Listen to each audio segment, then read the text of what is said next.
The dust never settled properly in the Grand Archive. Jarin had worked there for 20 cycles, and the ancient particles still floated through the air like tiny ghosts.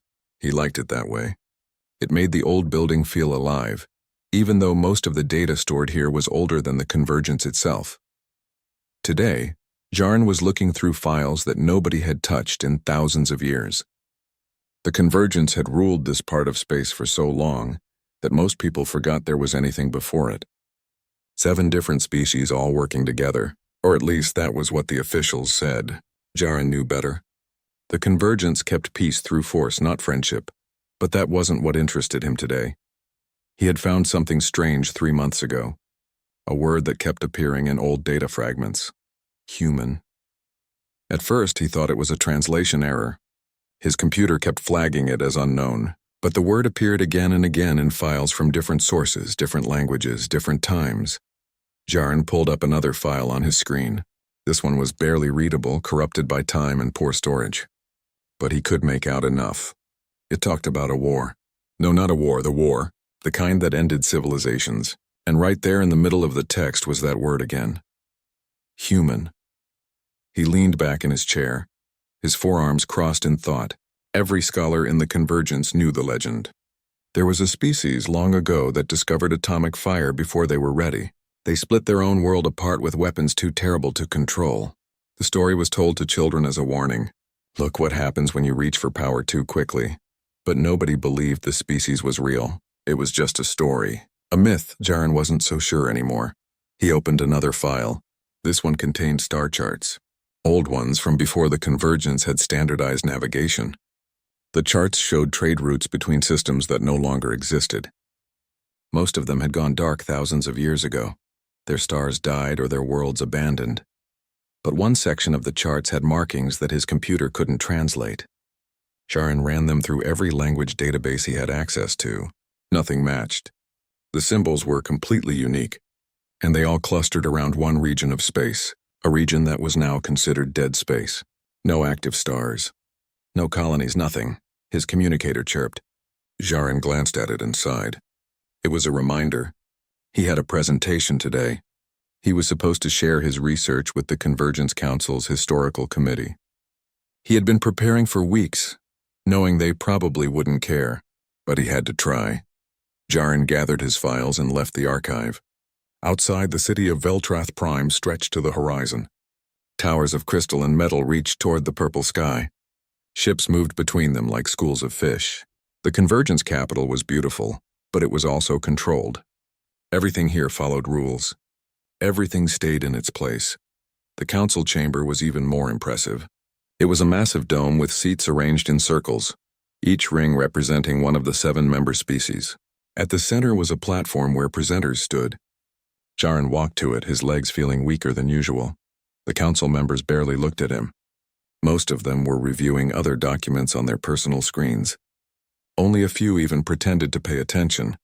Jarin cleared his throat and began. Honored council members, I come before you today with evidence of a species that may have existed before the convergence, a species we have dismissed as legend. One council member looked up. It was enough. I have found references across hundreds of old files. They all mention the same name, human. These references describe a species that achieved space travel early in our historical records, but then they vanished.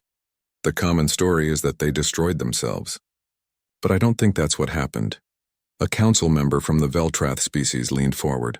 Historian Jarin, are you seriously presenting the children's story about the atomic fire species? This is a waste of the council's time. Jarin felt his confidence slipping, but he pressed on. Please, just look at the evidence. These star charts show a pattern. The humans had settlements in a specific region of space. That region is now empty, but the timing doesn't match a self-destruction. The settlements went dark slowly over several years. That's not how wars end. That's how evacuations happen. Another council member laughed. You're saying they left? An entire species just packed up and went somewhere? Why would anyone do that? I don't know, Jarin admitted. But I think we should investigate. If humans were real, if they had technology advanced enough to leave our part of space entirely, then we would have found them by now, the first council member interrupted. The convergence controls or monitors every inhabited system within 10,000 light-years. There are no mysterious advanced species hiding in the dark. The humans destroyed themselves if they ever existed at all. This presentation is over. Jarin opened his mouth to argue, but the council members were already standing, already leaving. Within minutes, the chamber was empty except for him. He stood on the platform, his carefully prepared evidence still displayed on the screens around him. Nobody had even looked at half of it. He returned to the archive defeated. Maybe they were right. Maybe he was chasing stories. Maybe humans were just a legend after all. But 3 days later, everything changed. Jarin was sorting through another box of old files when his communicator exploded with alerts. Every news channel in the convergence was broadcasting the same emergency message. He pulled up a screen and watched, his blood going cold. A mining colony on the outer rim had detected something. The report was confusing at first. Gravitic distortions, massive ones, ships entering the system. But these weren't convergence ships.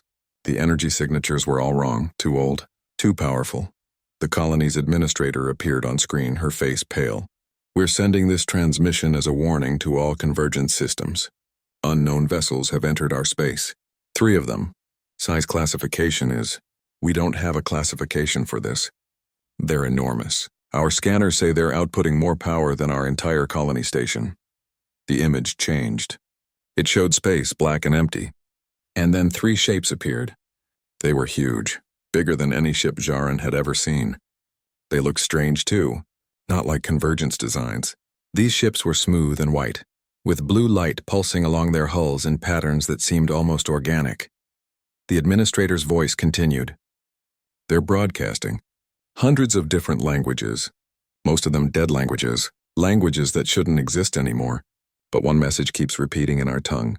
They say they're human. They say humanity has returned." The transmission cut off. Jarin sat frozen in his chair.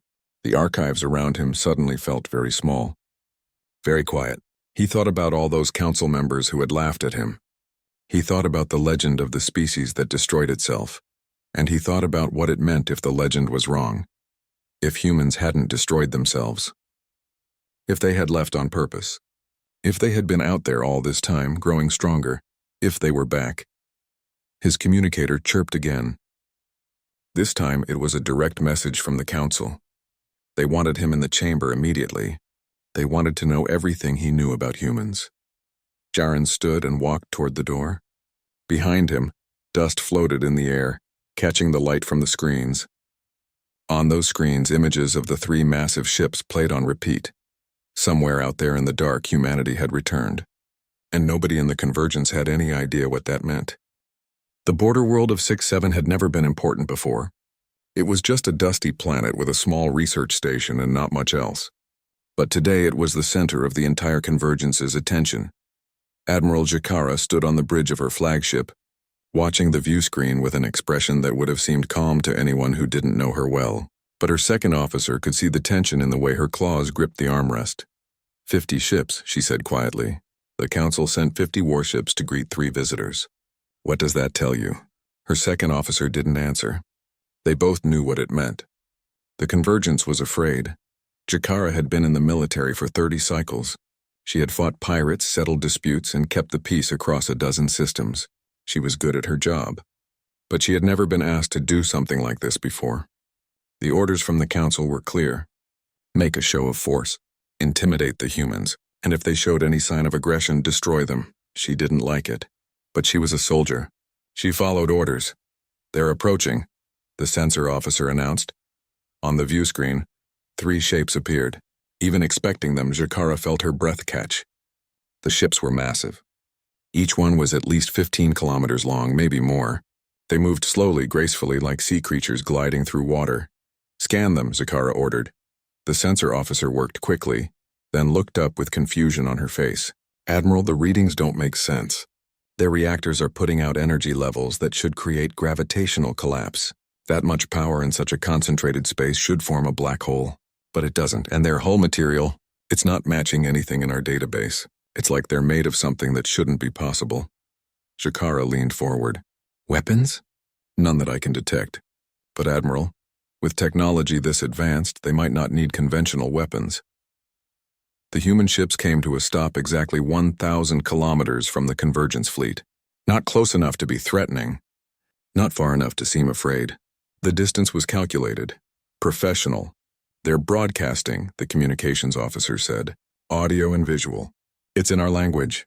Put it on screen. The view screen changed. A human appeared. She was wearing a simple blue uniform with no excessive decorations. Her hair was dark and pulled back. Her face was calm, almost friendly. She looked younger than Jakara had expected, but her eyes were old, experienced. This is Captain Elena Vasquez of the United Earth Space Command vessel Endurance, the human said. We come in peace. We request permission to send diplomatic representatives to the surface for formal contact. Jakara studied the image. Humans looked strange. Only 2 arms, 2 eyes, smooth skin. They seemed fragile, almost delicate. But there was something about the way this captain held herself. Confidence. The kind that came from real strength. Permission granted, Jakara replied. We will send coordinates for a landing site. The transmission ended. Jakara sat back in her chair. Behind her she heard her officers whispering. They were scared. She couldn't blame them. On the surface of 6-7, preparations were happening quickly. A meeting facility had been set up. Security was everywhere, and Jaran, the historian from the Grand Archive, had been brought in as a consultant. He stood near the landing pad watching the sky. A small craft descended from one of the human ships. It was sleek and quiet, touching down with barely a sound. The doors opened. 3 humans emerged.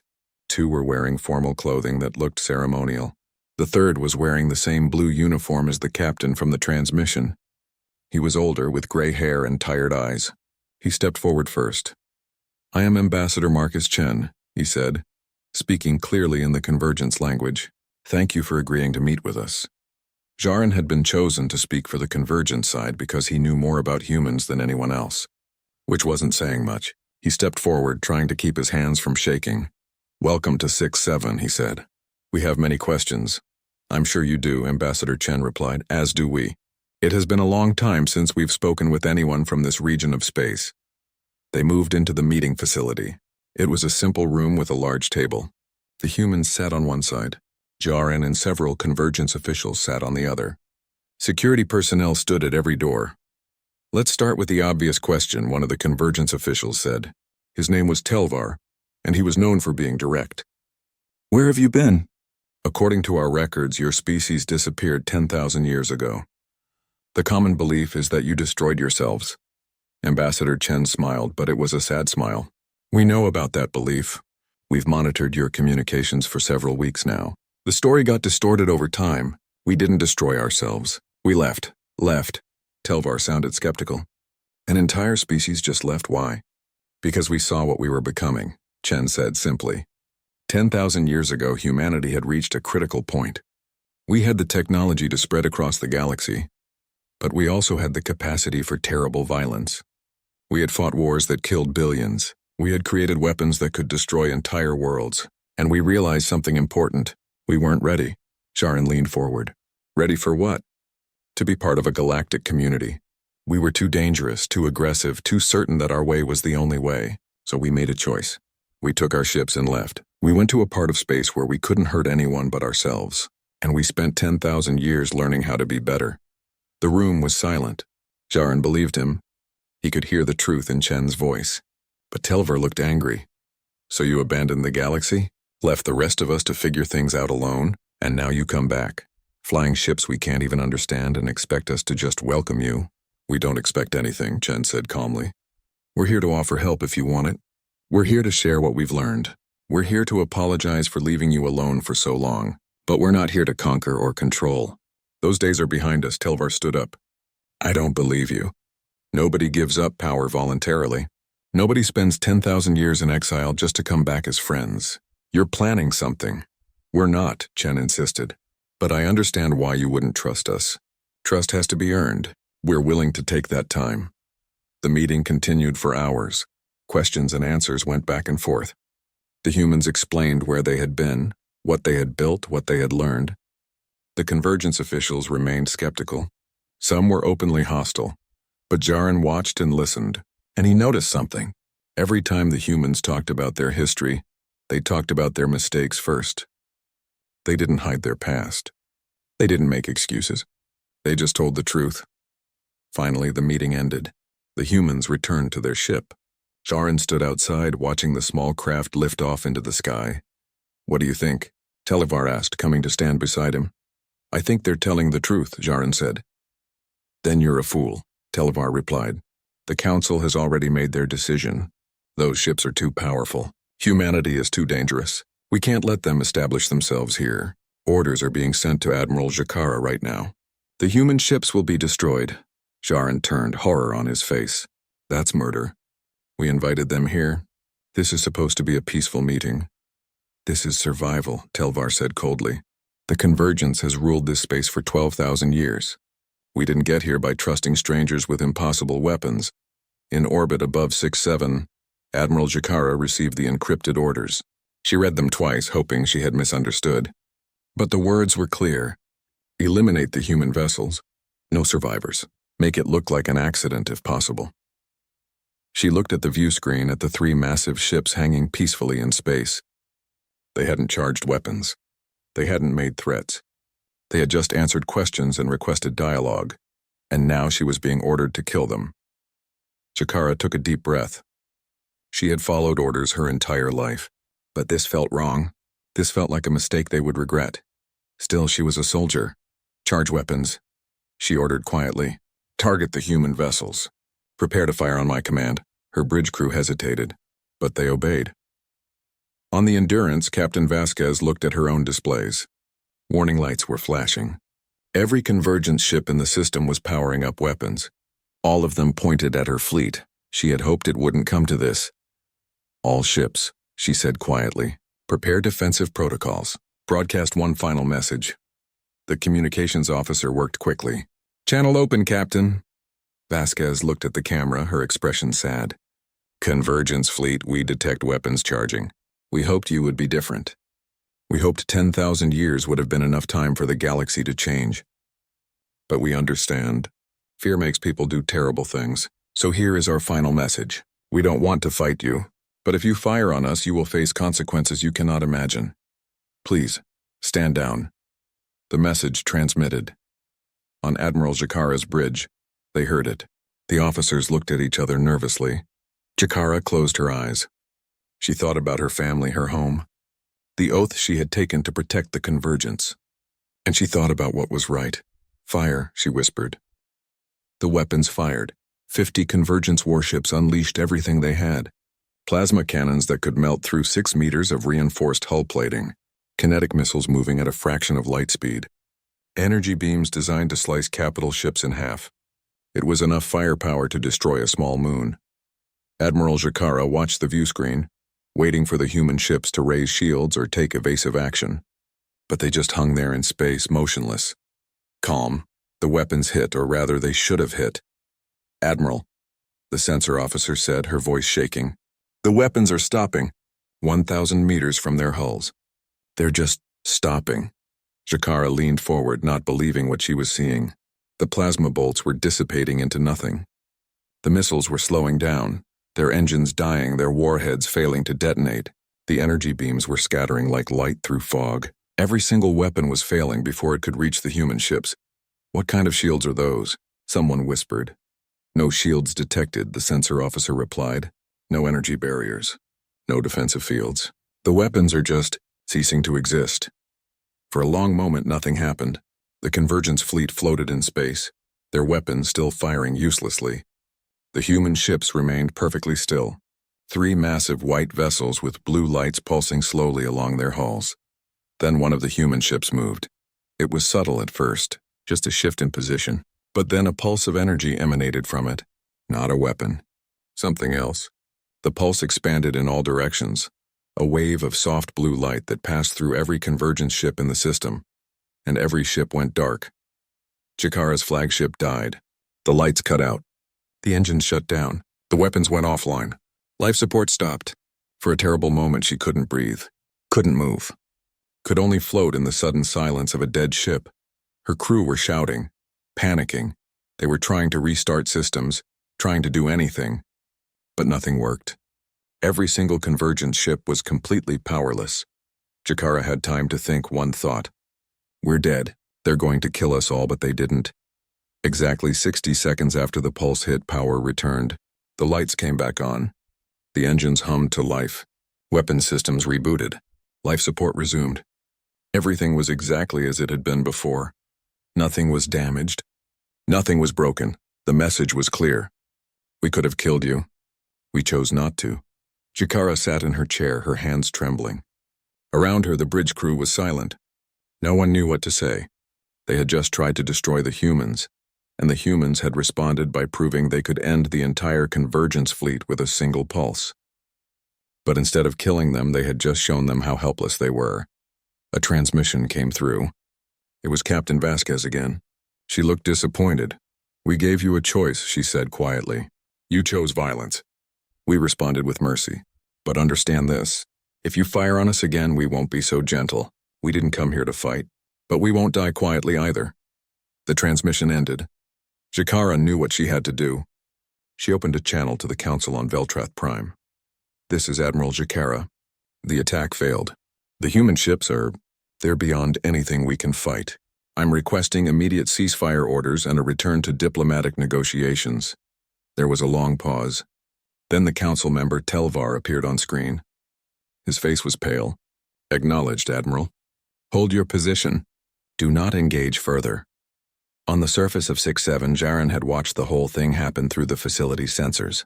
He felt sick. The council had tried to commit murder and it had failed spectacularly. Now what? Ambassador Chen walked back into the meeting facility. He looked tired, sad, but not angry. I assume you saw what happened, he said to the convergence officials who remained. Telvar stood. For once he looked unsure of himself. Your ships disabled our entire fleet. You could have destroyed them. Why didn't you? Because we're not here to kill, Chen replied. We're here to help. But you need to understand something. We left this region of space because we knew we were dangerous. We spent 10,000 years learning control. Learning patience. Learning how to be peaceful. But that doesn't mean we're weak. It means we're strong enough to choose mercy. Don't mistake that for an inability to defend ourselves. Then what happens now? Jaron asked. Chen sighed. That's up to you. We can leave. We can forget this encounter ever happened and go somewhere else. Or we can try again. We can talk. We can share. We can build something better together. Your choice, Telvar looked like he wanted to refuse. But before he could speak, reports started coming in from across convergent space. Jaron pulled up the communications on a screen and felt his blood run cold. Human ships were appearing everywhere. Not just at 6-7.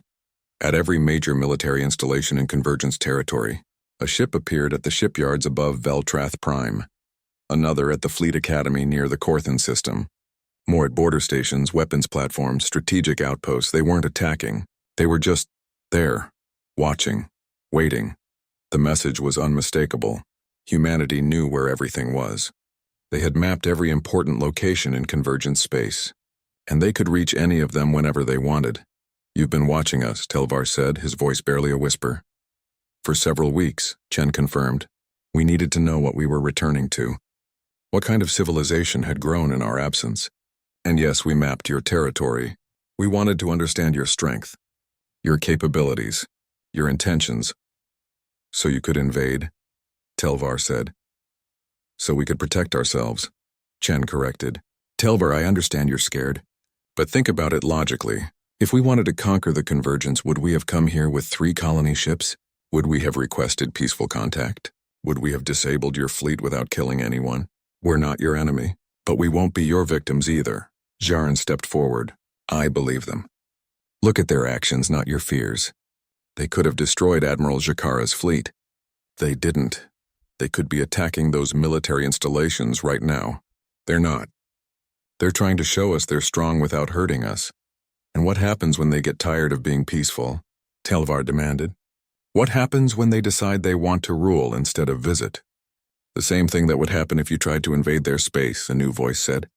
Everyone turned. Admiral Jakara had entered the facility. She looked shaken, but her voice was steady. I just tried to destroy their ships. I followed orders that were immoral and foolish. And they responded by teaching me a lesson instead of killing me and my crew. I've been a soldier my entire life, and I know strength when I see it. The humans are stronger than us, but they're also kinder than we deserve. She turned to Chen. Ambassador, on behalf of myself and the officers who followed my orders, I apologize. We were wrong, and I would like to request that you don't judge all of us by the actions of a frightened council. Chen smiled for the first time. Apology accepted, Admiral. And for what it's worth, I don't blame you. Fear is a powerful thing. It makes good people do terrible things. Telvar looked around the room. He was outnumbered, and he knew it. This isn't over. The council won't accept this. The Convergence has ruled this space for 12,000 years. We won't just step aside because some legend came back from the dark. No one is asking you to step aside, Chen said. We're asking you to sit at a table and talk. That's all. Just talk. But 3 days later, everything changed again. Reports came flooding in from a secret military research station on the edge of Convergence space. A weapon had been activated. Something the Council had been developing in secret. Something they called a star-killer torpedo, and it had just been fired at one of the human colony ships.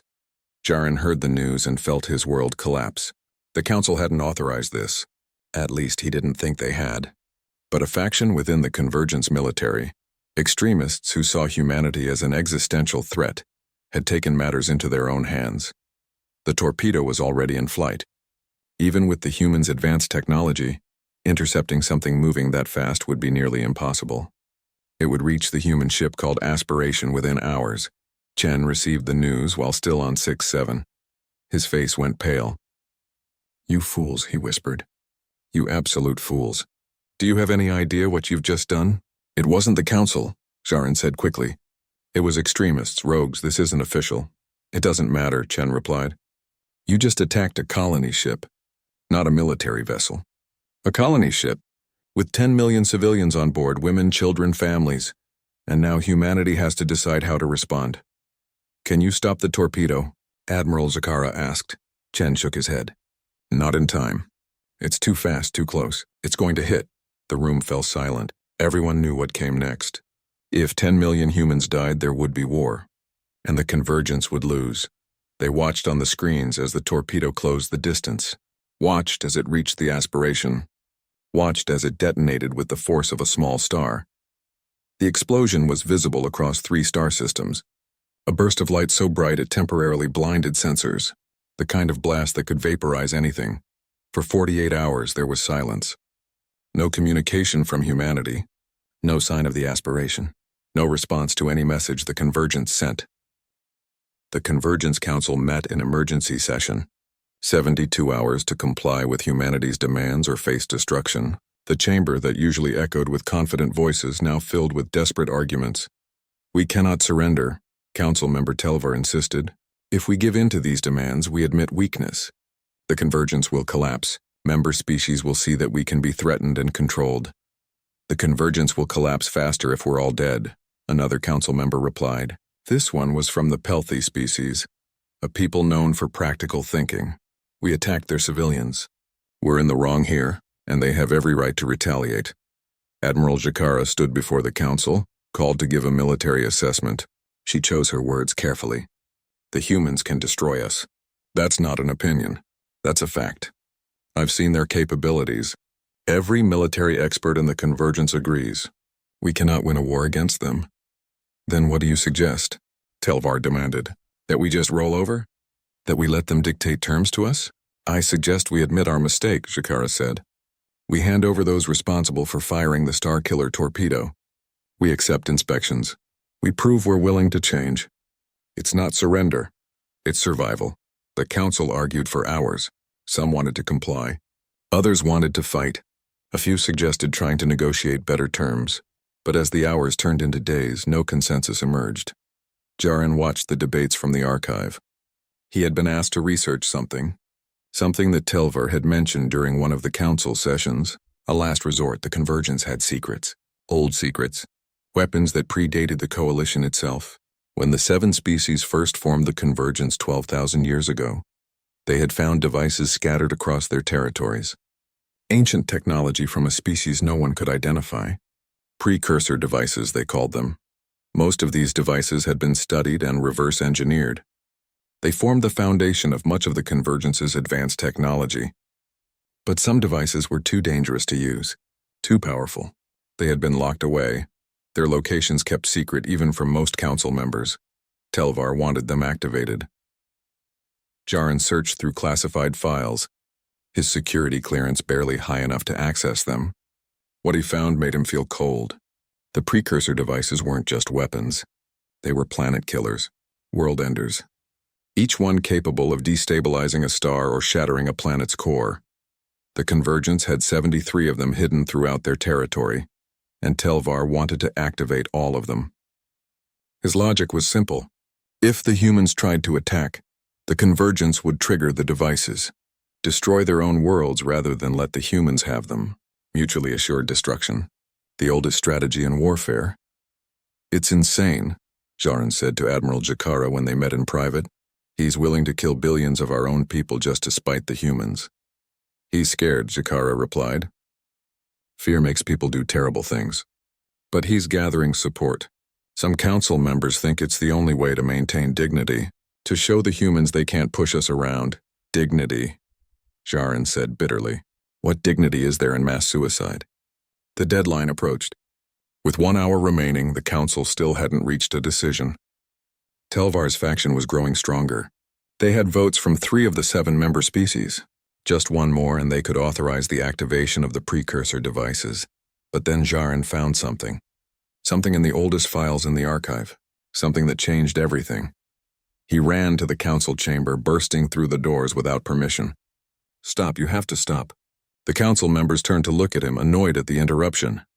The precursor devices, Jarin gasped out of breath. I know what they are. I know who made them. We don't have time for history lessons, Telvar snapped. The devices are human, Jarin said. The chamber went silent. That's impossible, Telvar said. The devices are 12,000 years old. The humans only disappeared 10,000 years ago. The records were wrong, Jarin explained, pulling up data on the chamber's main screen. I found older files. Hidden files. The precursor civilization that left these devices wasn't destroyed. They left. They left 12,000 years ago, not 10,000, and their language, when properly decoded, matches linguistic patterns from human artifacts. He showed them the evidence, star charts that aligned, mathematical constants that matched, fragments of code that used the same base principles as human technology. The humans didn't just leave once, Jarin continued. They left twice. 12,000 years ago, they reached a point where they were so powerful, so dangerous, that they seeded the galaxy with fail-safe weapons and then exiled themselves. They hoped younger species would build something better. Then they came back 10,000 years ago, saw they were still too dangerous, and left again. Admiral Jakara stood. That means the precursor devices will recognize their creators, Jarin finished. If you try to activate them against the humans, they won't fire. Or worse, they might fire against us instead. They're fail-safes. They were left to prevent exactly the kind of genocide Telvar is planning. Telvar's face went pale. He looked at the other council members who had supported him. They looked back with growing horror. We need to verify this, one council member said. There's no time, another replied. The deadline is in 40 minutes. Telvar stood slowly. For a moment, Jarin thought he would argue, thought he would demand they try anyway. But then something broke in Telvar's expression. He looked old suddenly. Defeated. I was wrong, Telvar said quietly. I was trying to save us, but I was going to kill us instead. We have to comply. We have to surrender those responsible and accept the humans' terms. The council voted. It wasn't unanimous. Some members abstained, but the majority agreed. They would comply. Admiral Jakara was given the task of contacting the extremists who had fired the Starkiller torpedo. They were hiding in a military station in the outer territories, surrounded by loyalists. Jakara didn't give them a choice. She surrounded the station with her fleet and demanded their surrender. They tried to fight. It was a brief, ugly battle, but within hours it was over. The extremists were captured. 18 officers who had thought they were saving the Convergence by attacking civilians. The deadline passed. For a long moment, nothing happened. The Convergence had complied, but would the humans accept it? Or would they see it as too little, too late? Then Captain Vasquez transmitted again. We've received the surrender of those responsible. We acknowledge the convergence's compliance. However, we require verification. We need to ensure this kind of attack can never happen again. What followed was the most humiliating period in convergence history. Human inspectors arrived at military installations across their territory. They examined weapon systems. They reviewed security protocols. They interviewed officers. They were professional, efficient, and thorough. But they also found things the convergence had hoped to keep hidden. Illegal weapons programs, unauthorized experiments, evidence of atrocities committed against member species who had tried to leave the coalition. The humans didn't broadcast these findings. They didn't make public announcements. They quietly shared the information with representatives from each of the 7 member species. Let them see what their government had been doing in their name. The effect was immediate. Within days, 3 member species announced they were leaving the convergence. They didn't ask permission. They didn't negotiate terms. They just declared independence and dared the council to stop them. The council, watched by human ships, couldn't stop them. The convergence military, already fractured by officers refusing to follow orders they disagreed with, was in no position to enforce unity. Telvar resigned from the council. Other members followed. The government that had ruled this part of space for 12,000 years was falling apart. Jarin watched it happen from the archive. Part of him felt sad. The convergence had done good things over its history. It had prevented wars. It had fostered cooperation.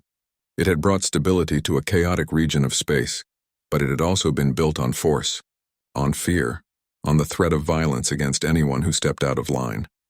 And now that foundation was crumbling, Admiral Jakara came to visit him one evening. She looked tired. She had been working non-stop trying to maintain order as everything fell apart. "The humans offered me a position," she said. Jarin looked up from his work. "A position? They're forming something new. Not a government, not a military alliance. They call it the Defense Initiative. A coalition of species working together to protect each other, but only from external threats. No internal policing. No forced membership. Just mutual defense. Are you going to accept?" Jakara was quiet for a moment. "I don't know. I spent my whole life serving the convergence, fighting for it, believing in it. And now I know it was built on lies. How do I move forward from that?" "The same way humanity did," Jarin said. "You acknowledge your mistakes. You choose to be better. You don't let your past define your future." Jakara smiled slightly. "When did you become so wise?" "When I started reading history instead of just recording it," Jarin replied. But the crisis wasn't over yet, because Telvar, humiliated and desperate, made one final attempt to salvage something from the disaster. 6 months after humanity's return, the galaxy looked very different.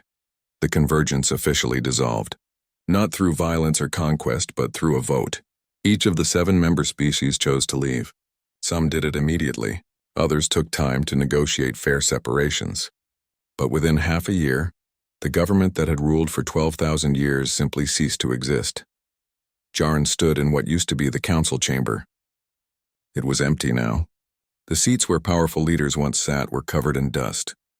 The screens that had displayed star maps and strategic data were dark. "It felt like a tomb. Strange, isn't it?" Admiral Jakara said, walking up behind him. She didn't wear her uniform anymore. She had resigned from the convergence military when it stopped existing. Now she wore simple civilian clothes. All this power, all this history, and it just ended. Not ended, Jarin corrected. Changed. The species that formed the convergence still exist. They're just choosing different paths now. Jakara nodded. "I suppose you're right. I accepted the human offer, by the way. I'm joining their defense initiative." "I heard. Congratulations." "What about you? The humans have been asking for you. They want historians to help build something they're calling the Galactic Archive, a place where every species can share their history, their knowledge, their stories." Jarin smiled. "I know, I'm considering it. But first, I want to finish something here." He gestured to the chamber around them. "Someone needs to record what happened. The true history, not the propaganda version. Future generations should know how the convergence formed, what it achieved, and why it fell. They should learn from our mistakes." "Our mistakes," Jakara repeated. "I like that you include yourself. Most people are trying to distance themselves from the convergence now, pretending they never supported it. I did support it for a long time, Jarin said. I believed in the peace it brought. I just didn't look closely enough at the cost of that peace. That's a mistake I won't make again. They stood in silence for a moment, looking at the empty chamber. Then Jakara spoke again. Do you think the humans are telling the truth about why they came back? Yes, Jarin said without hesitation. I've spent 6 months studying everything I can find about them.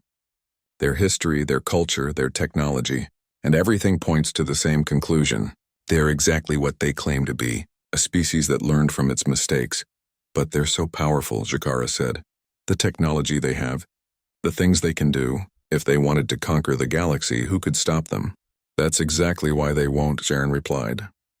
They have the power to take whatever they want, which means they don't need to prove anything. They can afford to be peaceful because they're strong enough that nobody can force them to be otherwise.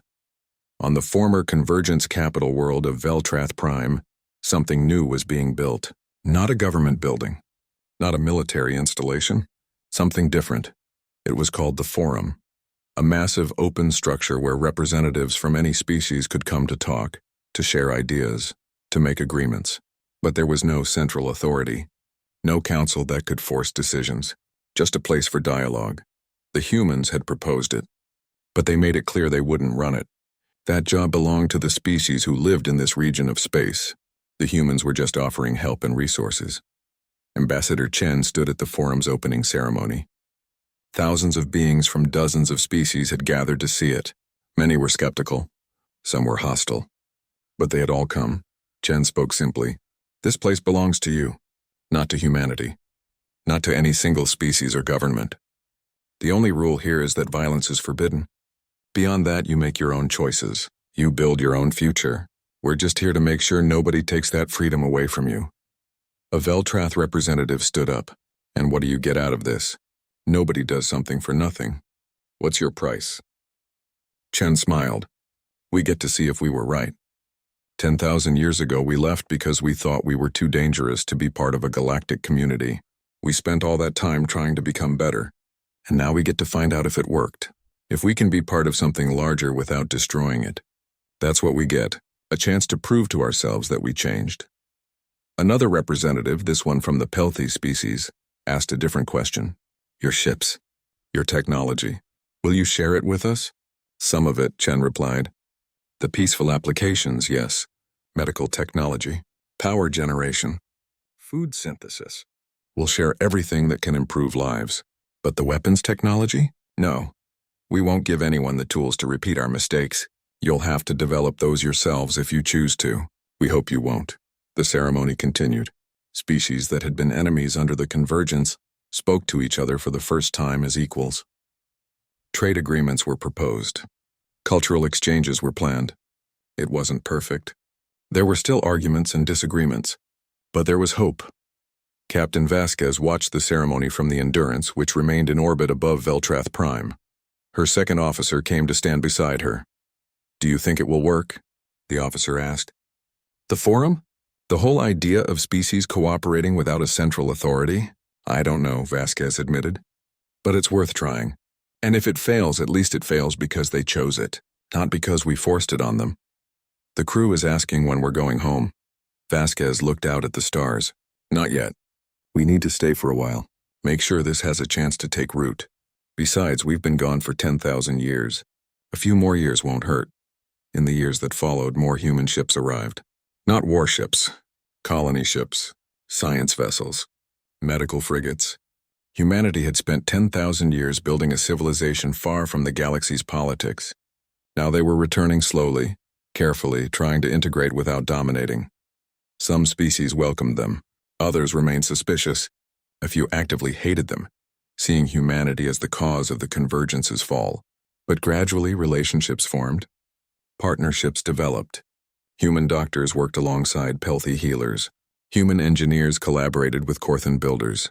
Human teachers shared knowledge with students from a dozen different species. Jarin completed his history of the convergence. It was a massive work.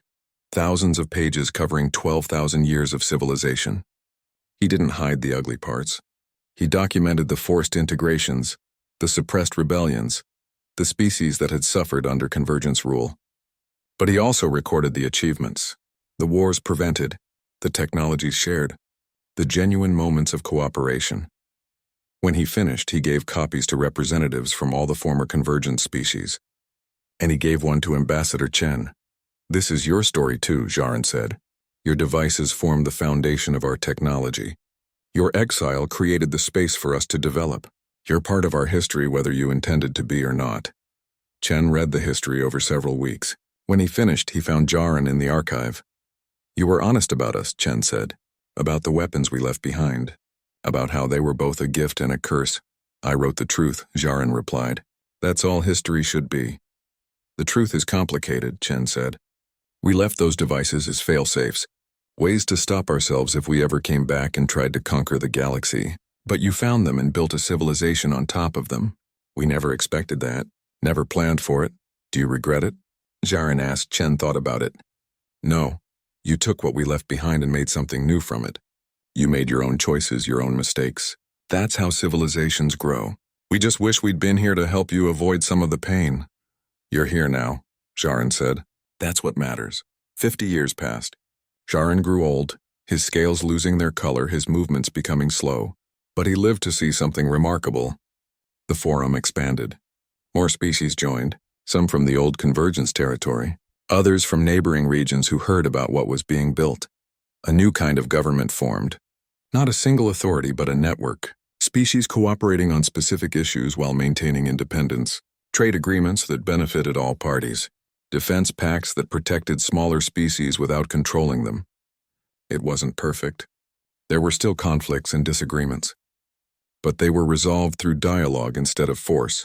Admiral Jakara, now simply called Jakara, became one of the Defense Initiative's most respected commanders. Not because she conquered territories, but because she protected colonies that couldn't protect themselves. She stopped pirates. She responded to disasters. She proved that military force could serve without dominating. The 3 human colony ships that had first arrived remained in orbit above key worlds. Not as threats, but as symbols. Reminders that humanity was watching. That they would intervene if necessary. But also that they trusted the younger species to build their own future. Ambassador Chen retired after 30 years. He was replaced by a younger human, but Chen stayed in the region, working as a consultant. He wanted to see how the story ended. On the day Jarin died, Chen came to visit him one final time. The old historian was in his home, surrounded by books and data files. He had spent his entire life studying the past. Now he was about to become part of it. "Did we do the right thing?" Jarin asked weakly. "Accepting your return? Dissolving the convergence? Building something new?"